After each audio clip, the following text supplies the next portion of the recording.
Friends, welcome back to our YouTube channel GK with me. तो आज के इस वीडियो में हम डिस्कस करने वाले हैं G20 मीटिंग के बारे में। आपको पता है, इससे पहले मैंने आपको G20 के बारे में बता दिया था कि मतलब पिछले टाइम में G20 की मीटिंग्स कहाँ से कहाँ तक हुई हैं और ये सितंबर मंथ तक चलने वाली हैं। ठीक है, तो G20 को लेकर आपका जो क्वेश्चंस है ना, वो आपके हेल्पफुल रह सकते हैं। करंट का टॉपिक है तो इम्पॉर्टेंट रह सकता है। अभी हाल ही में जो G20 है वो बहुत ज़्यादा मतलब करंट इशू बना हुआ है, करंट टॉपिक है। आपको पता है G20 की मीटिंग को लेकर दिल्ली में लॉकडाउन भी लगाया गया है, क्योंकि यहाँ पर बहुत सारे देशों के जो लीडर्स हैं वो आ रहे हैं। G20 की मीटिंग से रिलेटेड जो भी मुद्दे हैं वो सारे दिल्ली में आयोजित हो रहे हैं।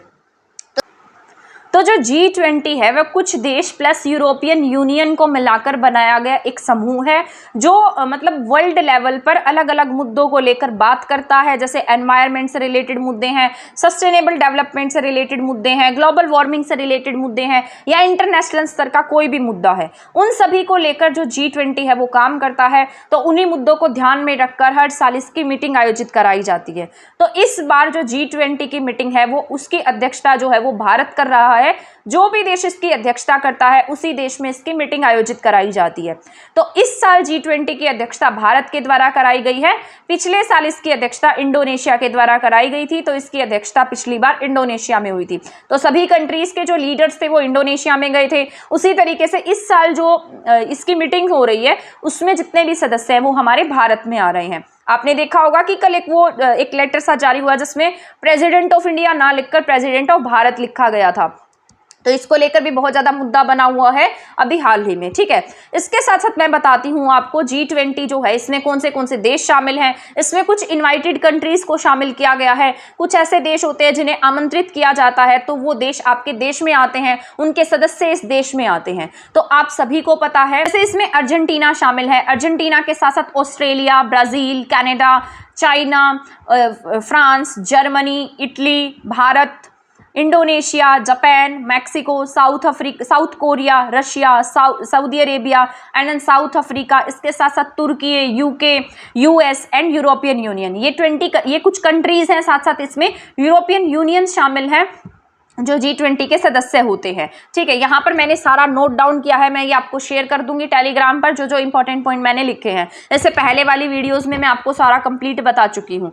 इसके साथ साथ इसमें कुछ इनवाइटेड कंट्रीज हैं, 9 कंट्रीज हैं जिन्हें इनवाइट किया गया है। उसमें से कंट्रीज में नाम है जैसे बांग्लादेश है, मॉरिशस है, इसके साथ साथ मिस्र है, नीदरलैंड है, नाइजीरिया है, ओमान है, सिंगापुर है, स्पेन है एंड संयुक्त अरब अमीरात है। तो ये कंट्रीज हैं जिन्हें इनवाइट किया गया है। ये जो G20 है उसकी सदस्य नहीं है, ओनली इनवाइटेड कंट्रीज हैं जिन्हें इनवाइट किया गया है इस साल। अब यहाँ पर जो G20 है इसके क्या एजेंडा रहेंगे, भारत किस किस मुद्दों पर बात करने वाला है।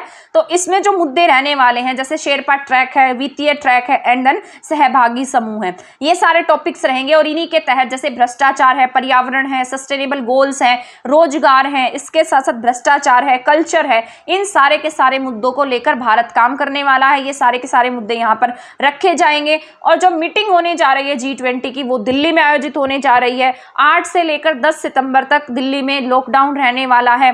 रात को 7 तारीख को रात को लॉकडाउन लग जाएगा और 10 तारीख को रात को वहां पर लॉकडाउन खत्म होगा। आपको पता है अमेरिका के जो प्रेसिडेंट है जॉन बाइडेन, वो पहली बार इंडिया आ रहे हैं। तो और बहुत सारे जैसे अलग अलग कंट्रीज के सदस्य होते हैं वो सभी भारत में आ रहे हैं। तो इनकी जो सुरक्षा वगैरह है उनको ध्यान में रखते हुए दिल्ली में लॉकडाउन लगा दिया गया है। इसके साथ साथ इनकी सेफ्टी को भी ध्यान रखना बहुत जरूरी होता है। इसके साथ साथ आपके यहाँ पर ये जो मीटिंग होगी वो आपके दिल्ली प्रगति मैदान में आयोजित कराई जाएगी। ठीक है, तो जो आपकी मीटिंग है वो दिल्ली के प्रगति मैदान में आयोजित कराई जा रही है। इसमें 20 G20 के सदस्य हैं, यूरोपियन यूनियन प्लस इसके साथ साथ इसमें 9 इनवाइटेड कंट्रीज हैं जिन्हें हमने इन्वाइट किया है एंड देन 15 इंटरनेशनल संगठन जो इंटरनेशनल लेवल के ऑर्गेनाइजेशंस होते हैं उनके मेंबर्स को इसमें बुलाया गया है। तो ये सभी G20 की मीटिंग्स में शामिल होने वाले हैं। ऐसा कहा जा रहा है कि जो G20 है इसमें 2000 से ज़्यादा जो सदस्य हैं वो पार्टिसिपेट करने वाले हैं। जैसे इसमें रिपोर्टर्स हो जाते हैं और उनके साथ में जो अलग से मेंबर्स आते हैं, विदेशी लोग आएंगे, वो सारे के सारे G20 में पार्टिसिपेट करने वाले हैं। इसके साथ साथ जो हमारी CRPF की टीम है उसको ट्रेनिंग दी गई है, उसकी 50 टीम को ट्रेनिंग दी गई है ताकि जो सुरक्षा के पुख्ता इंतजाम है वो किए जा सकें। और इसमें जो पार्टिसिपेट नहीं कर रहा है उनके बारे में भी बात कर लेते हैं। जैसे आपका रशिया है, और जैसे रशिया है और रशिया के साथ साथ जो यूक्रेन है वो इसमें पार्टिसिपेट नहीं कर रहे हैं। यूक्रेन को हमने इनवाइट नहीं किया है और यूक्रेन जो है वो G20 का सदस्य भी नहीं है। लेकिन पिछले साल इंडोनेशिया में यूक्रेन को इनवाइट किया गया था, क्योंकि जो यूक्रेन और रशिया वॉर है उसको लेकर वहां पर कुछ बातें कही गई थी। लेकिन इस साल यूक्रेन को इंडिया ने इन्वाइट नहीं किया है, रेडी में नहीं आ रहा है। इसके कुछ सदस्य जो जैसे फॉरेन मिनिस्टर वगैरह वो इसमें पार्टिसिपेट कर सकते हैं। लेकिन रशिया में जो पुतिन है, रशिया के जो प्रेसिडेंट हैं, जैसे रशिया के पुतिन हैं, वो इसमें पार्टिसिपेट नहीं कर रहे हैं।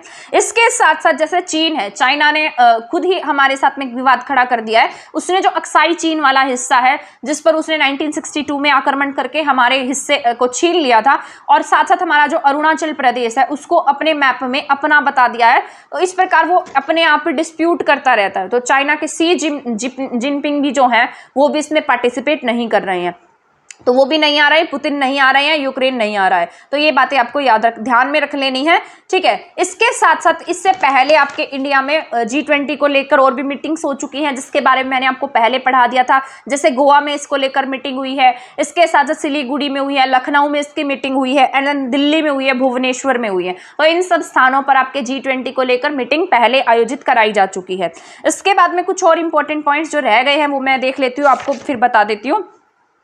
हाँ, G20 में जैसे मैंने आपको बताया भी था कि इसका जो थीम है वो वसुधैव कुटुंबकम रहने वाला है। आपने G20 का जो लोगो देखा होगा वहाँ नीचे लिखा भी हुआ है। इसके साथ साथ इंडिया जो है इसमें one earth one family and one future को लेकर काम कर रहा है। यहाँ उसमें बिल्कुल मेंशन है ये बात, one earth one family and one future, ठीक है, ये बात वहाँ पर मेंशन है। तो ये थीम कह सकते हैं आप इसकी, ठीक है। तो अब आप कहेंगे कि G20 इतना इंपॉर्टेंट क्यों है और इसके लिए इतने सारे पुख्ता इंतजाम क्यों किए गए हैं। देशों को भी पता लगना चाहिए कि पहले का भारत में और आज के भारत में क्या डिफरेंस आ चुका है। जब इतने सारे देशों के सदस्य हमारे देश में आएंगे तो देखेंगे कि कैसे भारत विश्व की सबसे बड़ी 5वीं अर्थव्यवस्था बन चुका है। भारत में पिछले दशकों में कितना इंप्रूवमेंट किया है, ठीक है। तो और भारत जो है वो वर्ल्ड लेवल पर अपना कैसे स्थान रखता है। तो ये सारी की सारी बातें हम जो G20 है वहां से एक तरीके से कह सकते हैं कि वो सामने आएंगी, ठीक है। और तो यहाँ से सभी को पता लगेगा कि उस भारत में और आज के भारत में कितना डिफरेंस आ चुका है।